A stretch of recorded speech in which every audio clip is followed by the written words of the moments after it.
रामचरण जोशी साहब से आज शुरू करना चाहूंगा और जोशी से शुरुआत करना चाहूं इसके पहले कुछ जो मोदी जी की प्रतिक्रिया आई है, एक छोटी सी प्रतिक्रिया है, हम सोचते हैं देखा जाए, उसको दिखाया जाए दर्शकों को, और इसी को लेकर कहीं हाहाकार है और इसको लेकर कहीं उसका प्रतिकार भी हो रहा है और विपक्ष तो हमलावर है, जैसा मैंने कहा। ये सुनिएगा क्या कुछ कहा है मोदी जी ने। अनेक तनावों को लेकर भारत की सोच स्पष्ट ही है। विश्व में चल रहे अनेक तनावों को लेकर भारत की सोच स्पष्ट ही है। हमने सदैव शांति और स्थिरता बनाए रखने का आह्वान किया है और जब दो लोकतंत्र साथ खड़े होते हैं तो शांति की आवाज और भी सशक्त हो जाती है। पश्चिम एशिया की वर्तमान स्थिति हमारे लिए गहरी चिंता का विषय है। भारत डायलॉग और डिप्लोमेसी के माध्यम से सभी विवादों का समाधान का समर्थन करता है। इस क्षेत्र में मौजूद सभी भारतीय नागरिकों की सुरक्षा के लिए हम सभी देशों के साथ मिलकर काम करते रहेंगे। एक्सेलेंसी, आपकी यात्रा से हमारे सहयोग के हर क्षेत्र को एक नई ताकत मिली है। भारत के प्रति आपकी गहरी प्रतिबद्धता और दूरदर्शिता के लिए मैं एक बार फिर आपका हार्दिक अभिनंदन करता हूं। बहुत बहुत धन्यवाद। प्रतिक्रिया है, उसके साथ में कांग्रेस की प्रतिक्रिया आई है, तो आई नहीं लगा जो खास ये कांग्रेस की प्रतिक्रिया थी। नहीं साहब, जो ईरान के सर्वोच्च लीडर थे उनकी शहादत हो गई। खाड़ी युद्ध कुछ पागलपंथी के लोगों ने एक नए किस्म के आतंक को जन्म देने के लिए शुरू कर दिया।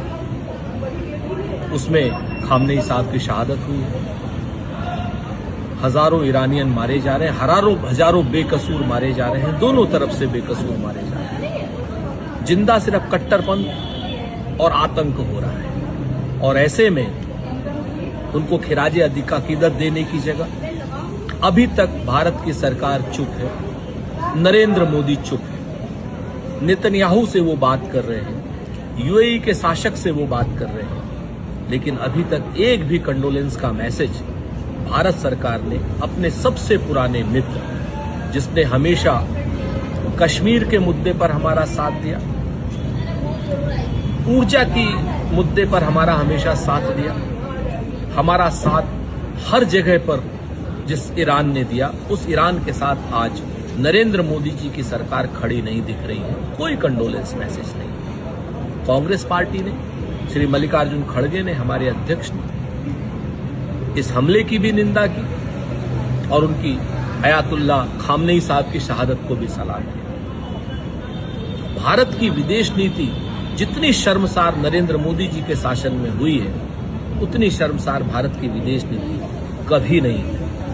और विशेष रूप से जितने हमारे मुस्लिम वर्ल्ड के देश हैं, उन सब जगहों पर इस वक्त हमारी विदेश नीति नरेंद्र मोदी की सरकार की वजह से भारत को शर्मसार कर रही है। इस शर्म से निकलना पड़ेगा। मोदी जी अपने पुराने दोस्तों को अपने नए साथियों की वजह से नहीं छोड़ा जाता, और या फिर कोई दबाव है, अमेरिका का दबाव है, इजराइल का दबाव है, ट्रंप का दबाव है, नेतन्याहू का दबाव है, या एप्स्टीन फाइल का दबाव है, या फिर अडानी जी की फाइल का दबाव है। ये सारे दबाव की वजह से देश को आप झुकिए, लेकिन देश को नहीं झुकने देंगे। सच बात यह है कि आपकी विदेश नीति ने इस वक्त भारत को शर्मसार किया।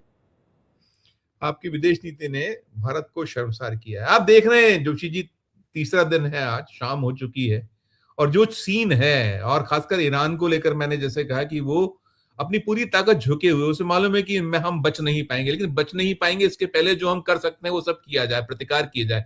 और खामेनेई भी यही था, वो झुके नहीं, वो वहां से हटे नहीं, अपने जगह बने रहे, और जो शहादत की बात उनकी हो रही है बिल्कुल स्पष्ट तौर पर है। लेकिन ये जो सीन है हमारे यहाँ से मोदी जी की अब प्रतिक्रिया तीसरे दिन जो आई है, सब पर एक शुरुआती नोट, आप क्या कहेंगे सब पर एक? संजीव जी, ईरान, इजराइल और अमेरिका, जो अभी तक त्रिकोणात्मक जो जंग मानी जा रही थी, अब इसका तेजी से विस्तार हो चुका है। ताजा खबर यह है कि जर्मनी, ब्रिटेन और फ्रांस भी इसमें कूदने वाले हैं। जी। दूसरी तरफ पश्चिमी एशिया और पूर्वी एशिया के सारे लोग, मतलब जो मिडिल ईस्ट के जो लोग मुस्लिम देश हैं, वो भी तेजी से इससे प्रभावित हैं। अब मेरी दृष्टि में ये बिल्कुल आर और पार की लड़ाई है। निश्चित ही ईरान के पास इतनी बड़ी महाशक्ति है नहीं जो अमेरिका और ईरान के पास है, इजराइल के पास है।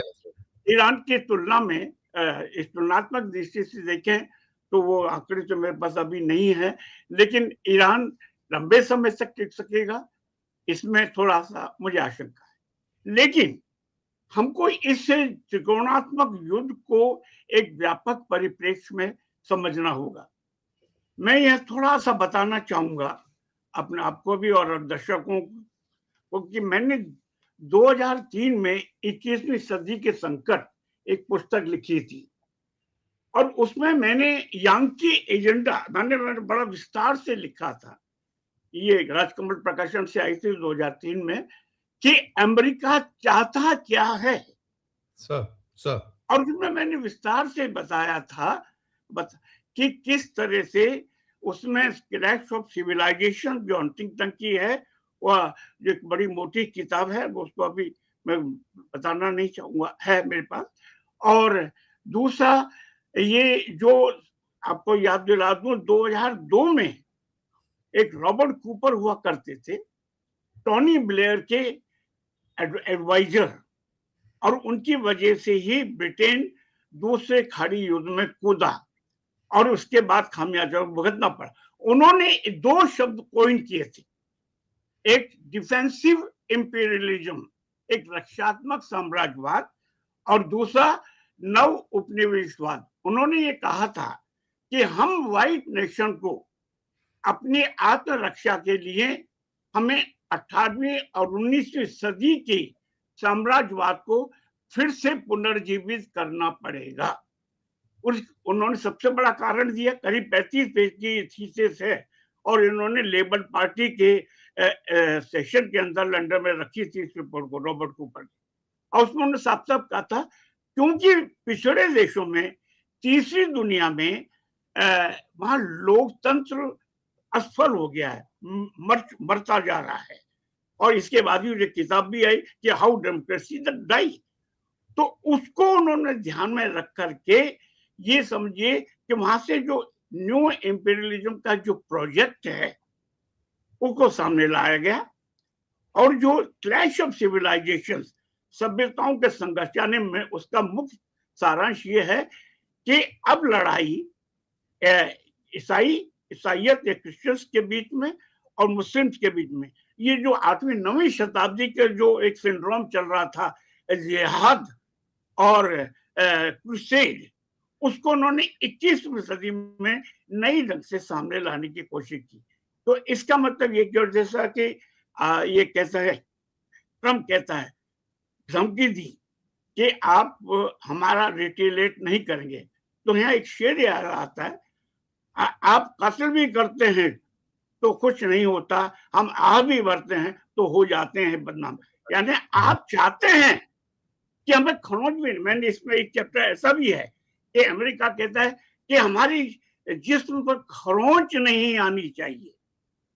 ये उन्होंने 98-99, यानी ट्रम्प तो एक अब क्लाइमेक्स पे आ गया, लेकिन उससे पहले अमेरिका के राजचरित्र को जब तक हम लोग नहीं समझेंगे, तब तक हम इस ईरान की लड़ाई को नहीं समझ सकते। आपने देखिए वेनेजुएला में क्या किया, मैंने इसमें एक चैप्टर है कि अमेरिका विश्व दाऊदवाद, ये मैंने लिखा था 25 साल पहले, ये कैप्शन दिया था, और बताया था कि अगर मान लीजिए दाऊद इब्राहिम आपके घर वालों को निकालना चाहे, निकाल के फेंके और कहे कि मैं इस पर कब्जा करना चाहता हूँ, आप क्या करेंगे? ठीक अमेरिका ने यही वेनेजुएला में किया। तो इसकी जो इनका जो यानी अब तो ये भी आया है कि क्रिश्चियनिटी की व्हाइट नेशन या एंग्लो नेशंस का जो एंग्लो सेक्सन नेशंस की जो नेशनलिज्म है, क्रिश्चियनिटी का नेशनलिज्म है, वो चाहते हैं यही सिविलाइजेशन दुनिया पर खोल दी जाए और इसका जो भी विरोध करेगा, प्रतिरोध करेगा। आपने देखा सेकेंड वर्ल्ड गल्फ वार में 2003 में क्या हुआ, वहां बहाना बनाया गया कि साहब वहां तो सद्दाम हुसैन ने केमिकल वेपन लगा थे और बाद में क्या निकला? कुछ नहीं निकला। यही आपने लीबिया में किया, यही आपने अफगानिस्तान में किया। इन तीनों देशों में देखा जाए कि पिछले 25 साल 30 साल में क्या शांति स्थापित हो सकी? आज इराक की क्या स्थिति है? आज सीरिया की क्या स्थिति है? लीबिया की क्या स्थिति है? अफगानिस्तान में आप 20 साल तक रहे। उससे पहले आपने ये कहा कि हम रशियन को भगाएं और शांति स्थापित करेंगे। इत्तेफाक से मैं काबुल भी गया हुआ था उस जमाने में, देखा सारी चीज को। मैं 2018 में तेहरान भी था, अभी 10 दिन तक वहां रहा और इस चीजों को समझा कि ये सही है। मैं ये बात यहाँ जरूर कहना चाहूंगा अपनी संक्षेप में अपनी बात खत्म करने से पहले कि धार्मिक सत्ता 21वीं सदी में किसी भी देश में मजहब आधारित धार्मिक सत्ताएं या नेतृत्व नहीं चलना चाहिए, इसमें कोई शक नहीं। एक लोकतांत्रिक व्यवस्था होनी चाहिए। और मैंने उस समय देखा तो 2018 में कि ईरान में किस तरह से युवकों में खोमैनी के खिलाफ आग भड़की थी। वो उस समय नाराज थे, इसमें कोई शक नहीं है। बहुत हिजाब को लेकर के बड़े प्रदर्शन हुए 3 साल पहले हिजाब को लेकर के और काफी कुछ हुआ।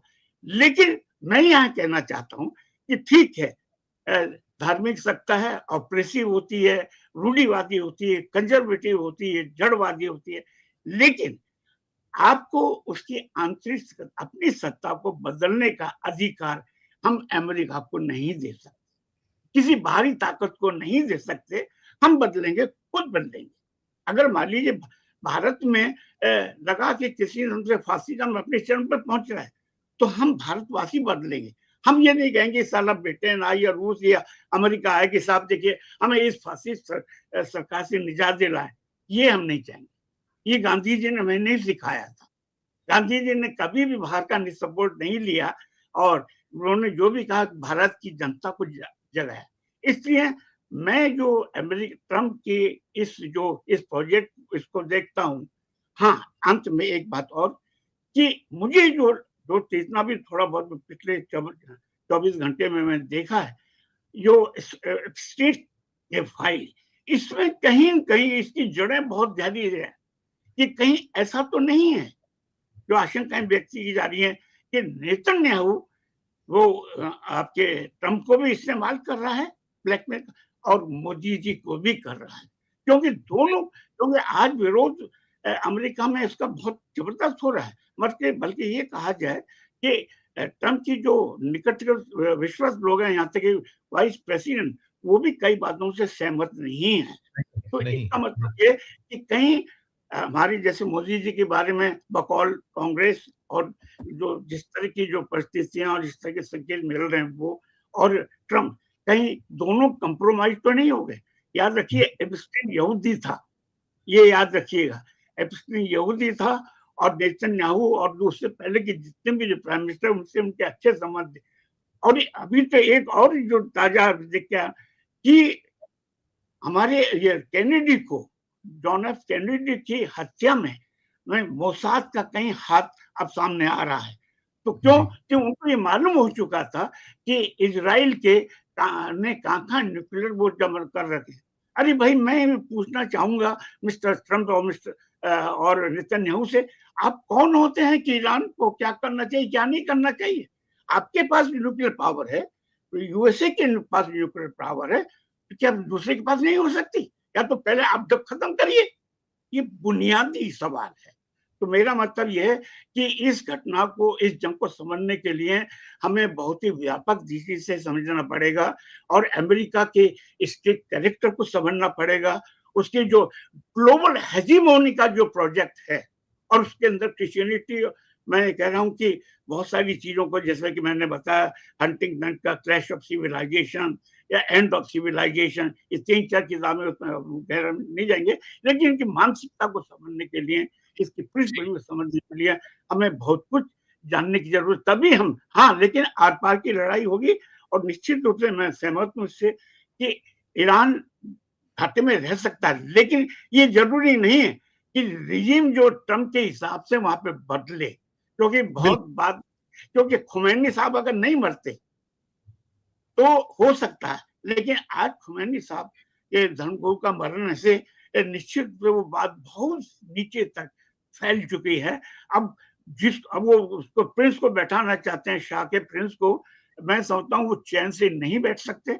गुरिल्ला वारफेयर ईरान में शुरू हो जाएगा, ये स्थिति है। अली और हुसैन उनकी मानसिकता बन चुका है, उनका एक आदत बन चुका है, वो शहादत देंगे। मैं ऐसा मानता हूँ कि अल्टीमेटली घाटी में अमेरिका ही रहेगा, जैसा कि वो अफगानिस्तान से पीछे आया, वियतनाम से भागा, कि यहाँ से भी भागे। धन्यवाद। ठीक, मैं रामचंद्र जोशी आपसे लेकर सभी से पूछता हूँ, 2 चीजें पूछना चाहूंगा। एक तो और स्पष्ट तौर पर परिलक्षित हो गया, जो अगर हम प्रधानमंत्री जी का आज का देखें और पहले भी निरंतर हम देख रहे हैं कि कब से ट्रंप हमको ऑपरेशन सिंदूर के बाद से लगातार क्या पेश आ रहे हैं और हमारे मुंह से कुछ भी प्रतिकार नहीं निकला। सुनील सर जो अभी कह रहे थे, साफ लग रहा है कि वो हमारी विदेश नीति वहीं से चल रही, संचालित हो रही, शायद हम कठपुतली बने हुए। ये बड़ा अजीब सा लगता है। अभी बात की बेने सर ने की या सुनील जी ने की, इंदिरा गांधी की बात की, या पंडित अपने जवाहरलाल नेहरू जी की बात की, लाल बहादुर शास्त्री की। हमें यह भी याद है कि यासिर अराफात से राखी बांधा करती थी, इंदिरा जी बांधती थी, राखी बांधती थी। बड़े अलग रिश्ते हमारे थे सबके, और दुनिया में डिप्लोमेसी या हमारी जो कूटनीति है, हमारी जो विदेश नीति, अलग तरह से उसकी एक, और कहते थे उनको कि आयरन लेडी भी कहा गया, उनको दुर्गा भी कहा गया, बीजेपी के लोगों ने, अटल जी ने कहा था। खैर, मैं ये चाहूंगा कि ये जो है कि क्या कठपुतली वाला रोल हो गया है टोटल, और दूसरा ये जो अभी चल रहा है ये कहां तक जाने वाला है, और रिपरकेशंस दोनों तीनों पर, क्योंकि आ गया 15 से 20% के लगभग क्रूड ऑयल के दाम की हो गई, जो नेचुरल गैस है वो उसकी करीब 25% के आसपास, 20% के आसपास का उसका हाइप है। तो ये क्या असर डालने वाले हैं सब पर, मैं आपसे लेकर और बाकी विनय जी तक जाऊंगा। पहले आप एक थोड़ा समय विगत को याद दिला दूं। महात्मा गांधी के जमाने से लेकर के और राजीव गांधी तक भारत की पॉलिसी रही है two state, two nation state, यानी अकेला इजरायली नहीं, उसमें पैलेस्टाइन भी शामिल है, कि इन दोनों की स्टेट बननी चाहिए। नेहरू के सामने यहाँ तक कि आइंस्टाइन ने कहा था कि आप इजराइल को पूरी तरह से समर्थन करें। उन्होंने कहा कि देखिए हम अकेले नहीं, हमारे गांधी जी की समस्या है कि 2 राज्य होंगे, अब इसलिए खाली इजराइल को ही हम महत्व नहीं दे सकते, इसलिए उस समय मान्यता नहीं दी गई, पहली बात। दूसरी बात कि आपके ईरान ने कश्मीर पर अगर देखा जाए, जब भी सिक्योरिटी काउंसिल में और यूएन में हुआ, हमेशा ईरान आपके साथ खड़ा रहा। यहाँ तक कि आपको याद है कि मणिशंकर अय्यर ने भी एक सुझाव दिया था कि ईरान से पेट्रोल लिया जाए और वो एक पाइपलाइन बिछाई जाए, आगे उनको जाना पड़ा, वो एक अलग बात है। लेकिन सवाल ये है कि मुझे सबसे बड़ा तकलीफ होती है कि आप वहां इजराइल चले गए और किस काम में गए ये भी सार्वजनिक नहीं किया गया, क्या आपने किया, और आने के 40-45 घंटे बाद इजराइल ने ईरान पर युद्ध थोप दिया, क्या अब अंदाज नहीं लगा सके? आपको ये भी इतना सा थोड़ी सी कहने में थोड़ी बहुत लज्जा तो आनी चाहिए कि आपने अपने संसद को, उनकी संसद को संबोधित करते हुए ये भी नहीं कहा कि 70,000 गजा में 70,000 स्त्री और बच्चे, महिला मरे हैं, 1 लाख से ज्यादा लोग हताहत हुए। अब एक तरफ जो आपने आपको कहते हैं मर्यादावादी हैं, नैतिकतावादी हैं, आपने आज तक, इस समय तक, इस क्षण तक आपने उसके सुप्रीम लीडर जो कि भारत आ चुके थे, एक बार 15 साल 20 साल पहले वो भारत आए थे, कश्मीर में भी गए थे, खुमैनी साहब, तो आपने 2 लाइनें, आप अपने आपको कहते हैं कि भारत बड़ा मर्यादाशील है, शांति में विश्वास रखता है, भारत धर्म यही रहा, तो आपने, मैंने यही तो प्रश्न उठाया कि एक अदद कंडोलेंस तो आप दे देते। यही मैं उसी पे आ रहा हूँ संजय। तो आपने कम से कम भारत की जो प्राचीन मर्यादा है, यार महाभारत को याद कर लें, कि किस तरह से मतलब कौरव और पांडव एक दूसरे के उसमें शामिल होते थे। पता आपने वो महाभारत और रामायण से भी, मिथकों से भी आपने वो प्रेरणा नहीं प्राप्त की? 2 लाइन आप एक श्रद्धांजलि नहीं दे सकते थे? इसका मतलब मैंने जैसा कि पहले भी कई बार कहा, मैं माननीय श्री नरेंद्र मोदी और माननीय श्री अमित शाह दोनों को मैं नेता के रूप में तो नहीं देखता, कुछ और कुछ है, निर्वाचित हो गए सब महात्मा, लेकिन जो नेता के जो संस्कार, उसकी जो दृष्टि, वर्ल्ड व्यू जो होना चाहिए कि भारत को कहाँ ले जाना है, अगले 20 साल में 50 साल में कहाँ ले जाना, वो इन दोनों के बस की बात। इसलिए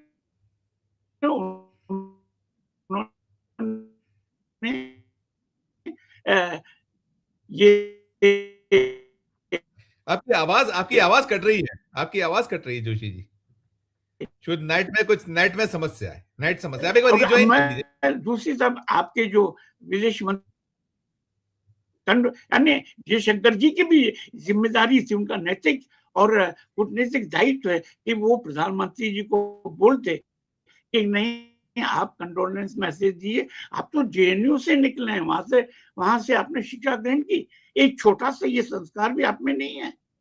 तो मैं ये सोचता हूँ कि इन्होंने बहुत छोटापन, बौनापन का सबूत दिया है हमारे प्रधानमंत्री जी ने। मुझे बहुत ही तकलीफ है, दिल यानी प्रोफेशनल के अलावा दिल से तकलीफ है कि कहाँ हम आ गए। 4 लाइन कहने में आपको क्या दिक्कत होती है? ये तो अभी जो आपने कहा शांति होनी चाहिए, फलाना, ये तो निबंध है, 5वीं क्लास का बच्चा, 4वीं क्लास का बच्चे का निबंध था। अरे प्रधानमंत्री हैं, एक स्टेटसमैन जैसा वक्तव्य सामने आना चाहिए। आप कहीं राजनेता दिखाई नहीं देते, ये 5वीं 6वीं 7वीं क्लास के बच्चे दिखाई देते, तो क्षमा करें। तो इसलिए मैं ये कह रहा हूँ कि मामला बहुत गंभीर है। ईरान, ठीक है, वो सबसे बड़ी बात है कि वो स्वाभिमान के साथ, देखिए हर राष्ट्र का, हर जाति का एक स्वाभिमान होता है, तो वो अपने स्वाभिमान के साथ इतनी बड़ी महाशक्ति के पास, जिसके पास 5000 7000 एटॉम बम्स हैं, उससे खड़ा टक्कर ले रहा है। अरे इतना ही थोड़ा बहुत सबक सीख लो यार, इसमें क्या दिक्कत है? अगर भारत का ललाट ऊपर हो जाता कि आप 4 लाइन का कंडोलेंस मैसेज भेज देते और ईरान आपके साथ होता कि हाँ, इस संकट की घड़ी में ये हमारे साथ खड़े रहे, आज आप किस मुंह से बात करेंगे आगे जाकर? मैं कहूँगा प्रधानमंत्री जी से बहुत ही मतलब एक बौनापन की उनका रवैया सामने आता है।